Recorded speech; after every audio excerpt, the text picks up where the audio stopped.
Te he llamado por tu nombre. Cristian Gálvez. Capítulo 3. Año 30 después de Cristo. 3790 del calendario judío. 783 del calendario romano. Jerusalén. Un niño no debería contemplar jamás tal linchamiento. Tal era el pensamiento de Miriam. La madre de Jacob buscaba con ansiedad a su hijo, perdido entre la multitud. Sus pies descalzos apenas sentían la dureza del camino, pues su corazón latía con urgencia por la preocupación al no encontrarle. Sabía que su joven corazón buscaba la verdad, como ella, en la figura de aquel predicador que ahora caminaba hacia su fatal destino. El camino era una sinfonía de gritos y suspiros, y tanto ruido casi ahogaba la voz de una madre que llamaba a su hijo. Sus ojos, llenos de ansiedad y esperanza, recorrían cada rostro, llamándole por su nombre con una voz que se quebraba entre súplicas. Temía lo peor, pero rezaba por un milagro. Y entonces, en un momento que pareció detener el caos a su alrededor, sus ojos encontraron a Jacob. Se encontraba cerca del hombre que cargaba el pedazo de la cruz, y su mirada se mantenía fija en la figura ensangrentada y fatigada de Jesús. Parecía como si el nazareno le manifestara unas palabras únicamente a él. Miriam estalló en cólera cuando observó cómo un legionario propinaba una patada a su hijo, alejándole bruscamente de Jesús y empotrándole contra los que allí concurrían. Aturdido, Jacob miró desconcertado al romano. Aquel hombre, con el rostro desfigurado por su abrupta desviación del tabique nasal, parecía querer esconder su deformidad a través de una exagerada violencia. Le propinó un bofetón y el niño cayó al suelo de nuevo, gimoteando. Un par de hebreos se colocaron frente al crío para que el romano no continuara ensañándose con él. Jacob, entre el sufrimiento por ver a Jesús desangrándose y el dolor del bofetón, se mantuvo ajeno a la discusión de los dos judíos con el romano. Pero de repente, algo reclamó por completo su atención. El vínculo entre madre e hijo era de una fuerza que trascendía todo caos, y Jacob, dolorido por los golpes y aún absorto en la escena de martirio que se desplegaba ante él, percibió el sonido más claro del mundo, la llamada de una madre. Al ver a la suya, su expresión se iluminó débilmente con una mezcla de felicidad por encontrarla y remordimiento por haber huido de casa. Corriendo entre la gente, en medio de una Jerusalén vibrante, se reunieron en un abrazo que fusionaba el miedo de la pérdida de una madre con la alegría del reencuentro de un hijo. Un momento de pura emoción que eclipsaba fugazmente el bullicio de la ciudad. Tras localizar a su hijo y comprobar que la coz del legionario no le había proferido daño mayor, las propias emociones de Miriam continuaban siendo un torbellino. La injusticia de lo que estaba aconteciendo chocaba con la serenidad con la que Jesús aceptaba su suerte, a pesar de las sacudidas de los romanos. Jacob, impotente, no podía entender cómo hacían tanto mal a un ser tan bueno, cómo convertían en un inquietante espectáculo el periplo de un hombre que cargaba un pesado travesaño de madera con el rostro desfigurado por un apaleamiento desmedido. «Inma», dijo Jacob mientras se abrían paso entre el gentío, «¿por qué son tan crueles? ¿Dónde está mi tío?»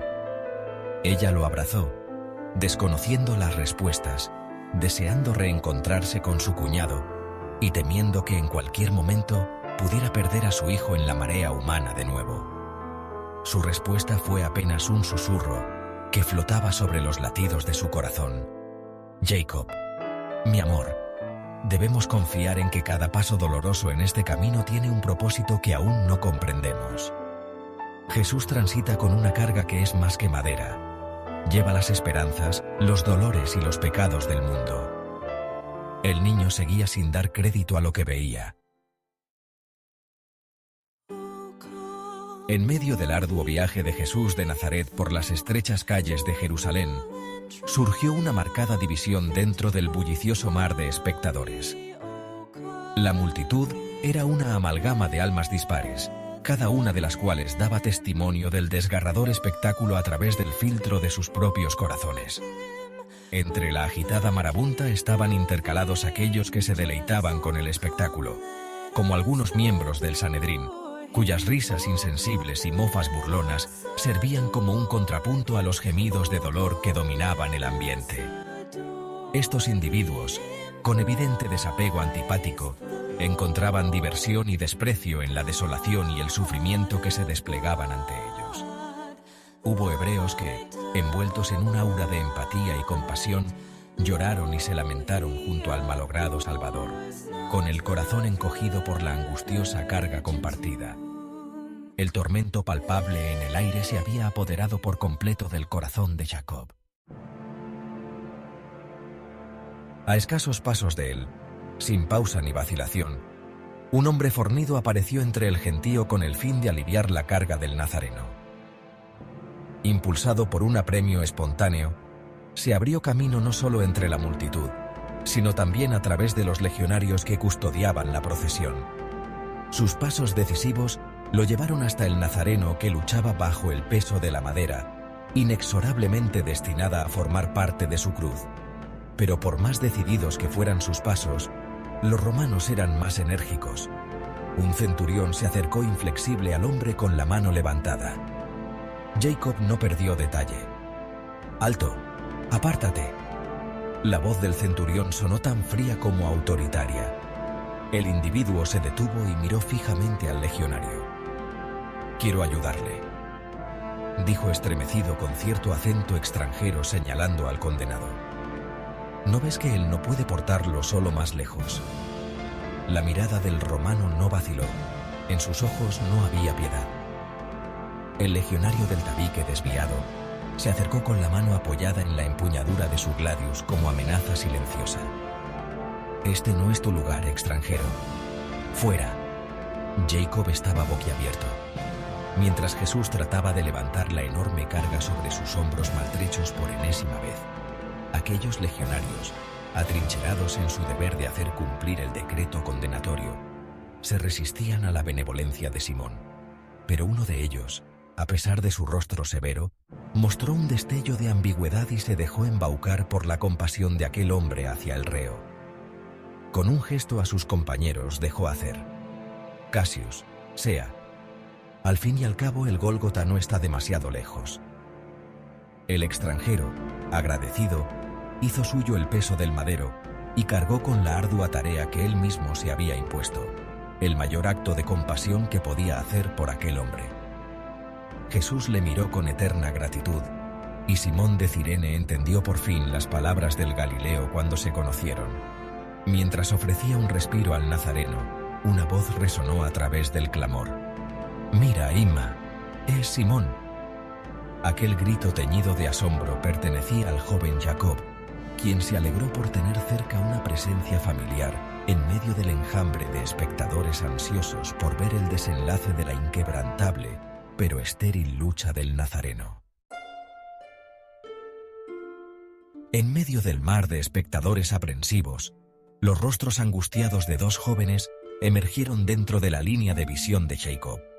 Su corazón saltó de alegría y desolación a partes iguales cuando vio a sus amigos Rufo y Alejandro, los hijos de Simón, el de Cirene. «Mira, Imma, aquellos niños también estaban atrapados dentro del torrente de aflicción, mientras eran testigos de cómo el peso del madero, aún con la ayuda de su padre, presionaba aquel cuerpo cansado debido a la tan evidente y despiadada flagelación. Con cada paso vacilante por los adoquines, aquel lastre caía sobre sus hombros manchados de sangre, que ardían de tormento. Gritos agonizantes de angustia escaparon de sus labios resecos, como si se tratara de una melodía de sufrimiento que no dejaba de resonar en los oídos de Jacob.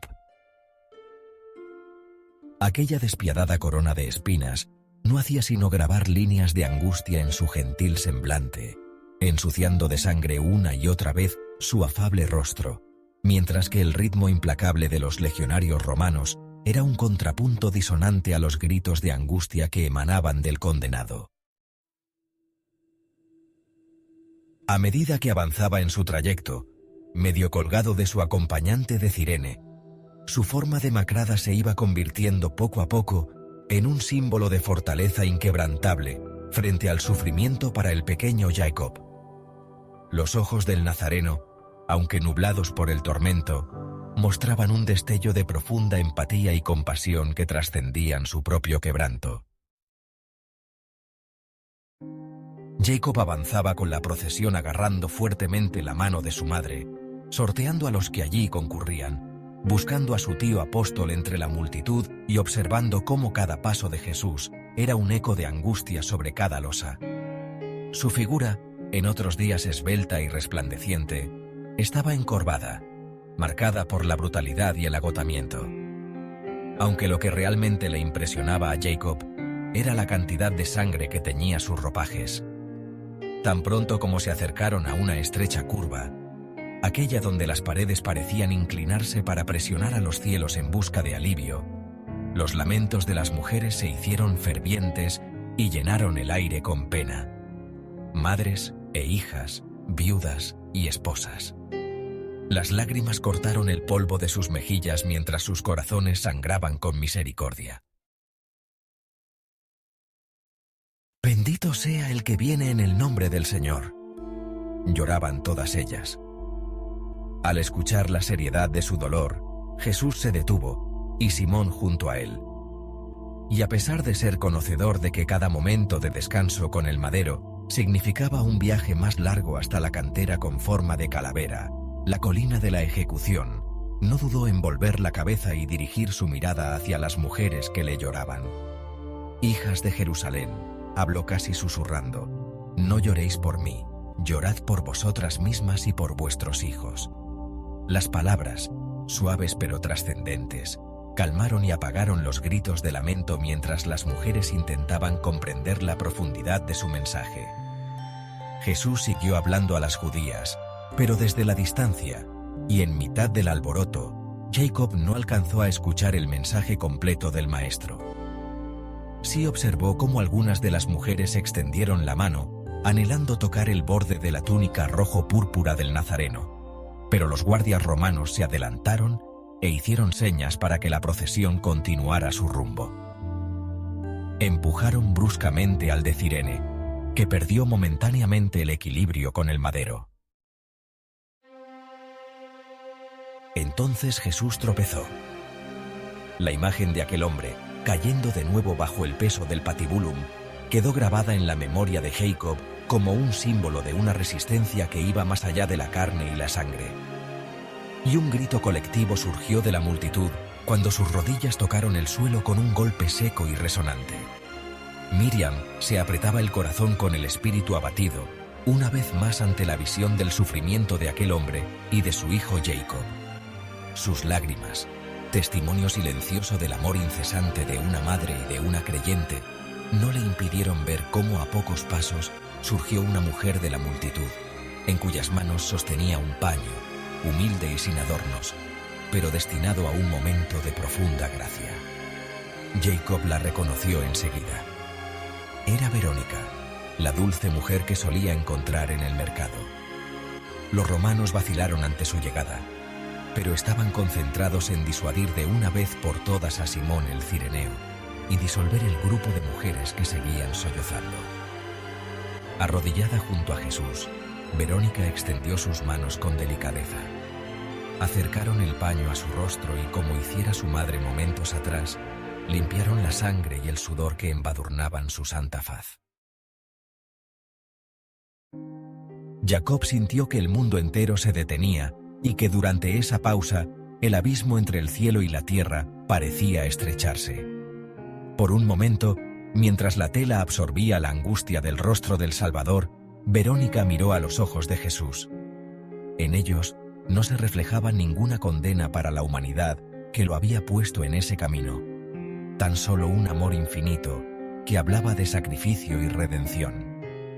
Sus propios ojos se llenaron de lágrimas, porque aquella mujer se encontró contemplando el reflejo mismo de la misericordia divina. Y Jesús, una vez más, dirigió su mirada al pequeño Jacob, como si supiera dónde se ubicaba en cada momento de su tormento. En silencio, pero sin dejar de lamentarse, Jacob había sido testigo de cada detalle, cada pequeño milagro, cada acto de humanidad de Jesús el Nazareno, y los no pocos que osaban presentarse ante él con devoción y misericordia. Pero, una vez más, Jesús giró la cabeza y se dirigió a él. El Nazareno esta vez sí logró esbozar una sonrisa casi completa, como si tratara de restar dramatismo a la tragedia que suponía su martirio delante de un niño. Un alma inocente. Los legionarios, ya reorganizados, expulsaron a Verónica fuera de la vía y levantaron a Jesús una vez más. Cuando ella se retiró, Jacob creyó observar que la sangre en la tela parecía dibujar la santa imagen de su rostro, un retrato fugaz del Hijo del Hombre. Sus rasgos impresos no en piedra o decreto, sino en el lino de la compasión. Intentando dilucidar si la imagen que había visto era fruto de su imaginación, Jacob volvió a dirigir su mirada confusa al Nazareno de nuevo, y fue entonces cuando las manos nervudas de Gedeón surgieron de la multitud, agarrando a su hijo con la fuerza de cadenas ancestrales. Los ojos del líder celote ardieron con una furia que reflejaba la animadversión que bullía dentro de los muros de la ciudad. El guantazo de su padre le hizo caer al suelo unos pasos atrás. ¡Jacob! La voz de Gedeón fue un látigo que desgarró a su hijo. «Vuelve a casa, muchacho. No debes llorar a un condenado». «Pero padre», gimió Jacob con su vocecita perdiéndose entre el gentío mientras acariciaba su cara magullada. «Él cura a los enfermos y cuida a los niños. Tú lo sabes». Antes de que Jacob pudiera protestar más, Gedeón agarró a su esposa Miriam por el brazo, propinó otra bofetada al niño y lo cargó sobre su hombro, quedando sus pequeños pies colgando impotentes mientras se alejaban de la vista de Jesús. El Nazareno, afligido y con el madero de nuevo sobre él, continuó su sufrimiento hacia el Calvario con una soberanía que trascendía la crueldad que se le había impuesto. Pero él sabía, de camino hacia su destino final, que no sería la última vez que vería al pequeño Jacob.